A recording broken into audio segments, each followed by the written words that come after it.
अस्सलाम वालेकुम वरहमतुल्लाहि वबरकातुहू। तालीम हमारी हर हाल में जारी। इस मकसद के तहत सूर्या उर्दू प्राइमरी स्कूल नागार्जुना नगर नांदेड़ के ऑनलाइन तर्ज तालीम में हम आपका इस्तकबाल करते हैं। जमा शशुब के प्यारे तलबा और तालिबात, आज हम मज़मून रियाजी में सबक नंबर 14 बैंक और मुफर्रद सूद इस सबक को पढ़ेंगे। सबक नंबर 14 बैंक और मुफर्रद सूद। ऊपर दी हुई तस्वीर किस जगह की है? इस दफ्तर में कौन सा काम किया जाता है, इसकी मालूमात हासिल कीजिए। अपने मुशाहिदे का इंदराज कीजिए। बैंक पैसों का कारोबार करने वाला सरकार से मंजूर शुदा इदारा होता है। ये एक मालियाती इदारा होता है। मालियात यानी पैसे।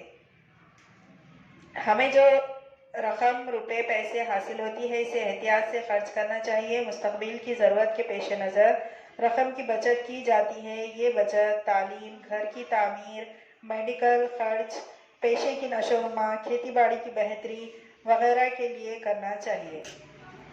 पाबंदी से की जाने वाली छोटी बचत आगे चलकर बड़ी रकम बन जाती है और वो मुस्तकबिल में मुफीद साबित होती है। बैंक में रखी हुई रकम महफूज रहती है और वक्त के साथ साथ इसमें इजाफा होता है। बैंक में खाता। बैंक से लेन देन करने के लिए बैंक में खाता खोलना होता है। बैंक में नया खाता खोलने के लिए झेल के दस्तावेज की ज़रूरत होती है। नंबर 1, पते से मुतालिक सबूत, राशन कार्ड, बिजली बिल, टेलीफोन बिल, रिहाइश का दाखिला, शनाख्ती कार्ड वगैरह। तो आपको बैंक में खाता खोलने के लिए इन चीज़ों में से कोई एक चीज़ लगती है। और उसके अलावा शनाख्त का सबूत, आधार कार्ड, इलेक्शन का शनाख्ती कार्ड, पैन कार्ड, पासपोर्ट या बैंक के बताए हुए सबूतों में से कोई एक। अलावा किसी एक खातेदार ग्राहक का हवाला भी इसमें आपको लगता है। बचत खाता इसलिए होता है कि सबको बचत करने की आदत हो जाए। खातादार इसके खाते में हस्ब इस्ताअत रकम जमा कर सकता है। ज़रूरत के वक्त इसमें से वो किसी वक्त रकम निकाल सकता है। बचत खाते में मौजूद रकम पर बैंक 4% से 6% सूद देता है। बचत खाते में लेन देन करने के लिए खातेदार को passbook, chequebook, ATM card, mobile banking, SMS banking, internet banking वगैरह की सहूलियात मिलती हैं।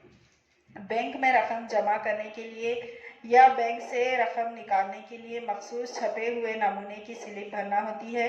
हर बैंक की नमूना स्लिप अलग अलग होती है, ताहम इसमें भरने की मालूमात यकसा होती है। स्लिप अलग अलग होती है लेकिन उसमें भरने की मालूमात वही होती है। बैंक में एक किस्म का खाता होता है जिसे चालू रवा खाता, करंट अकाउंट कहते हैं। इससे एक ही दिन में कितनी भी मरतबा रकम निकाल सकते हैं, लेकिन इस खाते में जमा रकम पर सूद नहीं मिलता। अगर ज़्यादा अरसे के लिए रकम जमा रखने पर ज़्यादा सूद हासिल करना हो तो मुतय्यन मुद्दत के लिए बतौर अमानत रखने यानी फिक्स डिपॉजिट और मतवाली अमानत खाता जैसी सहूलतें हैं।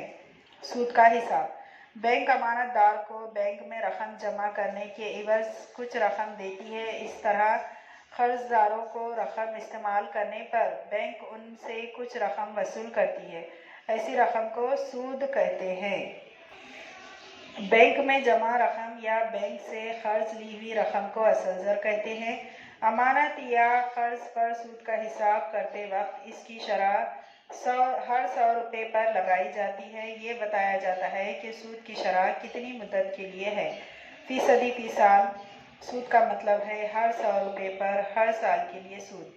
असल ज़र जिस अरसे के लिए इस्तेमाल किया जाता है इस अरसे को मुद्दत कहते हैं। यानी हम बैंक से जो भी रकम उधार लेते हैं उसे असल ज़र कहते हैं और वो कितने साल के लिए उधार ली जाती है उस साल को मुद्दत कहते हैं। मुफर्रद सूद। इस जमात में हम सिर्फ एक साल के लिए हिसाब किए जाने वाले मुफर्रद सूद पर गौर करने वाले हैं। इसे मुफर्रद सूद कहते हैं। ज़्यादा मुद्दत के लिए सूद का हिसाब बाज़ मरतबा ज़्यादा पेचीदा हो जाता है। वो मुफर्रद सूद से मुख्तलिफ होता है। हमको सिर्फ यहाँ पर एक साल का सूद मालूम करना है। तो हम अगले वीडियो में इसकी मश्क देखेंगे। इन वीडियोस को देखकर समझिए, इससे फ़ायदा हासिल कीजिए। इन वीडियोस को लाइक कीजिए, शेयर कीजिए और हमारे सूर्या स्कूल के चैनल को सब्सक्राइब कीजिए। अगले वीडियो में हम फिर मिलेंगे। अल्लाह हाफिज़।